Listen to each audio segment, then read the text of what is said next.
How you living, Guardians? Welcome to a strike showcase. This is where a whole strike plays out, and we watch it all, and I commentate over my horrible playing and everything else about the strike. This is a special one to start off with because this is old footage from the beta, Destiny 2 beta on the PlayStation 4. I am playing a Voidwalker Warlock, um, running top node, so Cataclysm, so I'm not running with Devour, which is not something you see happen pretty much anymore with Voidwalker Warlock, so that's interesting. This is subclass 1.0, weapon tuning 1.0, ammo economy 1.0, everything on 1.0 style. So I'm using the beta footage because I thought it would be neat to look at. The strike lasts a little bit longer in the beta footage than it does nowadays because we weren't blitzing through it. We were experiencing everything at the time, and we're also slower paced in the beta. We're not as powerful as Guardians as we are now to blitz through things. We can still, and we're able to blitz through this later on, but we're just nowhere near the power level we have now. So this strike is slated to, at least supposedly, is slated to be updated like Arms Dealer and Lake Shadows. So I want to go over in certain sections what I think they might do or could do as an update that wouldn't just feel like overt unnecessary padding, but a legitimate update. So this whole first section, rather standard. Nothing needs to, be different here at all.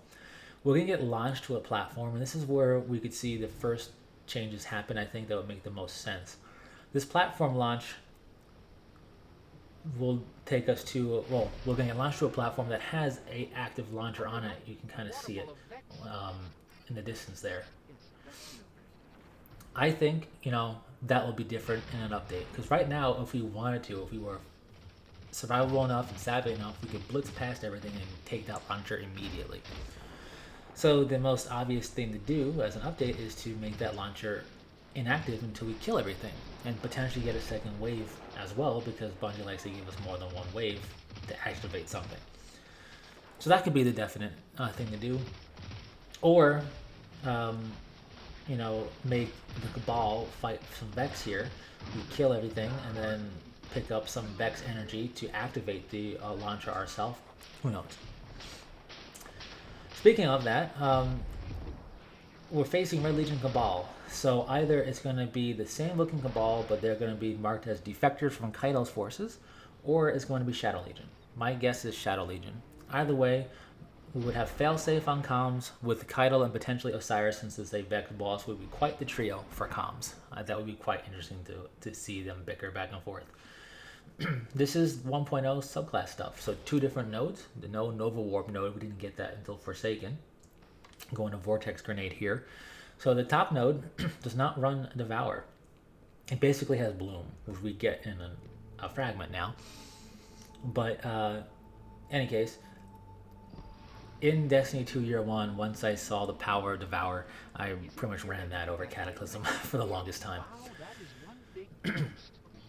So this room is our first darkness zone of this strike, and it's Cabal versus Vex. We have to kill all the Vex to drop the Vex barrier. So aside from adding a Wyvern in here and maybe giving us a whole nother wave to fight a Vex, I don't think much would change, if at all, here. It's actually a rather solid room. We have Cabal and we have Vex. What I like about this is we feel like we are stumbling upon an active firefight, an active battle between Vex and Cabal in this strike, because we are. That was a whiff of a grenade. Good job, me. But we are stumbling across a Vex Cabal scuffle for sure, because the Cabal are trying to drill, and Nessus is the Vexes basically, and they don't want that. So clearly, there are some altercations to be had. We're playing, or I know I'm playing, and in the beta, a lot of us are playing very Destiny 1 style in a way, because Destiny 2 in the very beginnings had a lot of similarities to Destiny 1, apart from weapon loadout stuff, and so far as the pacing and everything else. I can say that less tank control feeling, not that you have tank controls in Destiny 1 at all, but having played Destiny 1 recently, it's a lot slower of a game. I was also surprised You know, it doesn't have Healing Rift clearly in Destiny 1 either, but I was also surprised at how fast the strikes have gone in Destiny 1, having gone back to it to experience some of the exotics we'll never get in Destiny 2, like Icebreaker. And yeah, those strikes, I remember them being longer than what they are. And some of them are longer than others, of course, but still. This was a crazy showcase of the capability of a map in Destiny 2 for strikes, because this is a massive place that we're navigating through when you think about it, and that's pretty cool.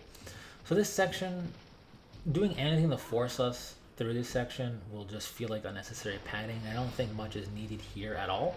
You don't even need to fight anything here. You can just run through it all, and that's fine. You don't always need to have to fight everything.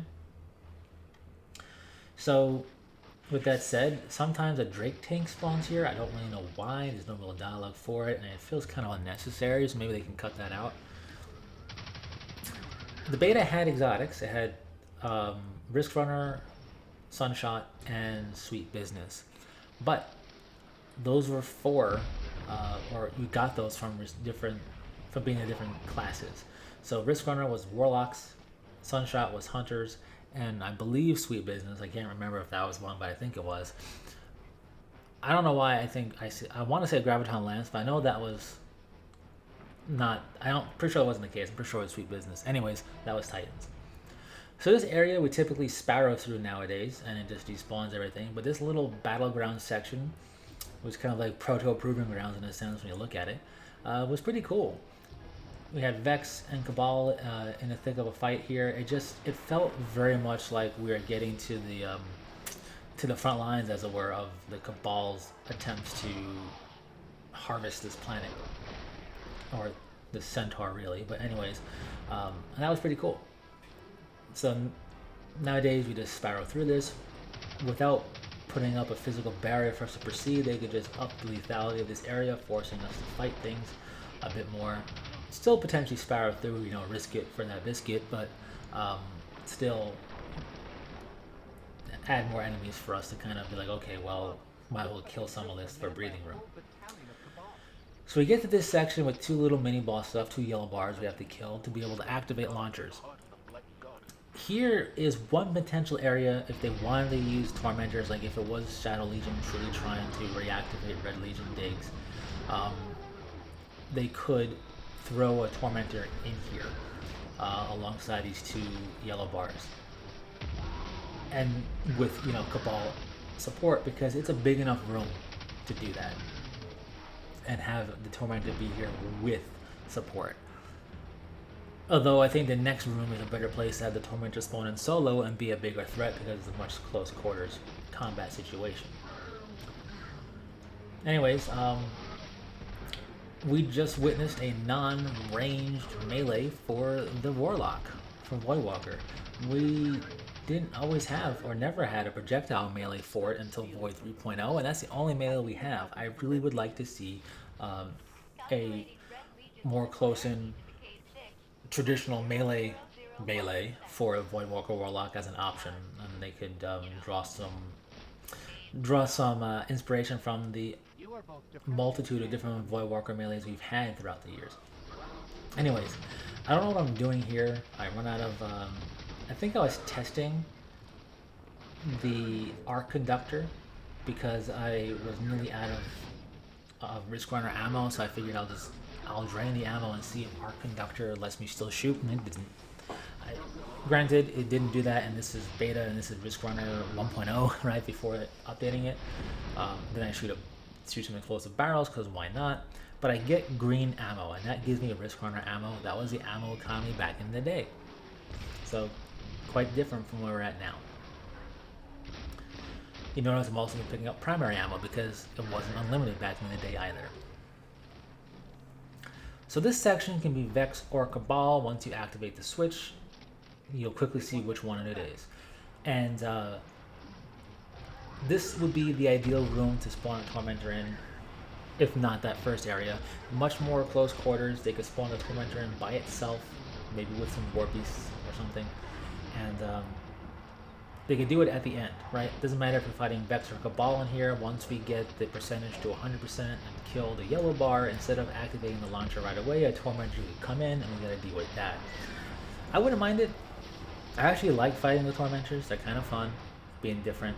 And if it is truly Shadow Legion, which would make the most sense for an updated strike here, might as well throw a Tormentor in there. It's kind of been part of the formula. So yeah, that would be a fun thing to do in this section. What I like about this strike is that it doesn't rush itself necessarily, right? Yes, we can speed through it, but we have to get to certain sections and have to actually play through. It's not as bad as like Shadows, for example, where you could basically speedrun the whole thing in minutes. So while we are covering a lot of distance here, it doesn't feel like drudgery or busy work necessarily. You feel like we're making good progress, have good tempo momentum going. Of course, higher level content like a Nightfall or a GM for something like this will change that feeling, of course, but that changes everything because of the lethality of the content you're doing. Anyways, with that said, we're coming up to the actual drills, active drill site. This is where we get some dialogue that we just don't get in the game now. I don't know if it's just super rare or if they just cut it because they felt it was silly, but I actually rather liked it. So that's one of the reasons why, since I had the Destiny 2 beta footage, might as well use that, because it's not like much really changed here. We don't even have wanted enemies in this section anymore, like what happened with Forsaken, so nothing to worry about there. That was a cool way to kind of bring you back to some of the older strikes, though. So this drill section, you could blitz right through. In fact, my teammates do, which is kind of a shame because, I mean, I do it too, but it would be cool to have to fight in this section, like be forced to do so. So, a little bit of a ghost in distress there, but I'm not one to often say, yes, force me to do something in this area, but for this particular area, the dynamic of it, the uniqueness of it, yes, I wouldn't mind being forced to do something here. The pathway we go through to progress, which you're not going to see because I'm going to die and they get pulled forward because they move forward, which is fine. It's just a doorway, but they could easily block that with a Cabal barrier, and then we have to get that Cabal energy, very arms dealer-esque, dunk it, and break down the barrier. That would easily be able to happen and force us to fight in this little area. Again, I'm not usually one to advocate something like that, but the uniqueness of this spot, the active drills happening and the different layers to it, I wouldn't be opposed to it at all. So this boss fight, this is actually a really cool boss fight when it doesn't get decimated in seconds from spawning in like what kind of happens nowadays, because we are so powerful, and these bosses, these early strike bosses, were not designed with that power in mind. We can really do some crazy nuking to these guys. This boss is health gated. Protheon, the modular mind, is health gated, kind of. It's not a hard health gate like we're used to. So this first section, we can see he glows with void energy. He's fully up armored, looks really cool actually, and spawns in harpies to support it. Teleports around the room. So I think there must be, the way it works for this guy is there's some type of internal timer we don't see, that once that timer passes, I imagine it's coded in such a way that if health reaches certain level, teleport. If and only if timer reaches 0 or something. I don't know what. I'm not a programmer or a coder. I'm just guessing it's something along those lines, because we can kill the boss here on this first level if we do enough damage fast enough. That's why I think there's some type of internal timer that has to count down first, and then it checks the health boss, the health of the boss, not the health boss. The boss's health is what I was trying to say. So then it checks that out after that internal timer is my best guess. But it's just cool because he's glowing purple energy-wise, shoots the torch hammer, teleports around the room, harpies in support. They can add more harpies or more enemies to make this room a bit more hectic and chaotic. They can make the boss a bit more aggressive here. The boss is actually rather tame right now. But once you deal enough damage to him, it will teleport away and pull the ground out from underneath us. I think right now, actually. You can't drop down until he teleports away or you'll die. And basically you can tell by if the fog is lifted and you can see the next section, you can jump down safely. If you can't and you just see fog, you'll die. So now we're in the second layer of the inverted spire, and we are dealing with a solar energy version of the modular mine now. Different gun and melee slam ability that makes the floor hot lava. I really like this. It's rather unique for a Vex boss fight. This gun that it shoots is also rather unique. It's a really rapid firing arc weapon. If you look at the torso, we can see a piece of the armor is missing, so there's some damage going on there, but you can see more exposed underneath it, more of that solar energy that it's got coursing through it now. It summons in goblins and hobgoblins to support it, because it's just standing in the center of the room, basically making us dance around it. And between its really rapid fire shots and the support it summons in and the ground slam that it does, it can be a rather lethal fight if it's allowed to actually happen.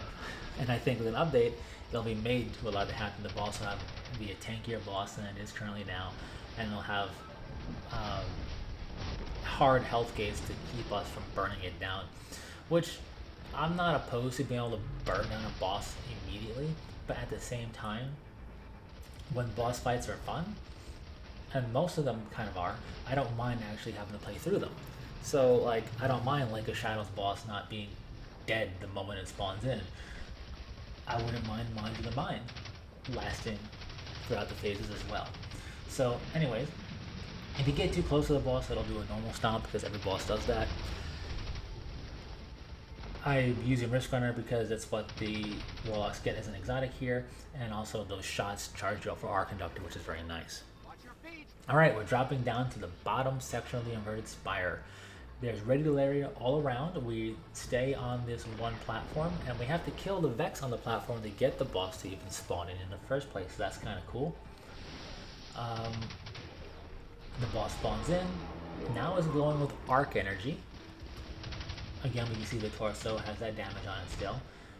It has that rapid firing arc gun, and now the left arm has this like concussive launcher that will blind you if it hits you, which is also kind of a unique thing amongst the Vex. So the Modular Mine's got some unique gear going on, and that's pretty cool. Still looks great. In this section, the boss now flips the script, where once it was at the center of attention, now we're the center of attention and it runs around us. We did this before that Mercury strike with the Cyclops going around the room. Protheon did it first. So anyways, goblins spawn in to support, and harpies at times. Radiolarian fluid all around us. Fluid did? Yeah, radiolarian fluid is what I was trying to say, all around us. And arc shots happening to us. This is why I actually like Risk Runner here, even normally for the fun of it. Although we have so many good exotics now, you don't need to, but it is a fun weapon to choose here. I don't have much else to say. Once the boss is near death, the left arm and head will be blown off, and much like Brachion in the Pyramidion Strike, and then later in Node Overload Avalon, this boss will go berserk. So it'll fire its rapid firing arc gun at us, and it'll chase us down and stomp us. So it'll actually come onto the island once it goes berserk. And it's going berserk now. So that's always fun. This becomes very hectic, or at least it did in the early days, become a very hectic portion of the fight, particularly in the Nightfall scenario, because things hurt so much. And now the boss is highly aggressive. Now all the goblins become fanatics and just spawn in as fanatics. So you have radial area around you, radial area on your platform. If they get on the platform, a berserk boss chasing you to stomp you and shooting you with 1,000,000 shots a second, basically. So all in all, it was definitely a fun fight. I thoroughly enjoyed it. In any case, I don't got much else to say. I imagine the boss will be given the appropriate amount of health and defense to actually warrant a proper boss fight. Probably be given hard health gates, and whatever other additions they'll add to the boss fight, I'm sure will be interesting to see if Bungie actually will be updating this strike like they say they're going to. Sometimes it takes them a rather long time, so we'll see what happens. In any case, what are your thoughts about the inverted Spire strike? Did you play during the beta days? What do you think about it? Um, did you experience the ammo and stuff and subclass of the time? In any case, just share your thoughts in general. That's been the inverted Spire. I really enjoy this strike a lot, actually. It's one of my favorites. So until next time, Guardians, stay frosty.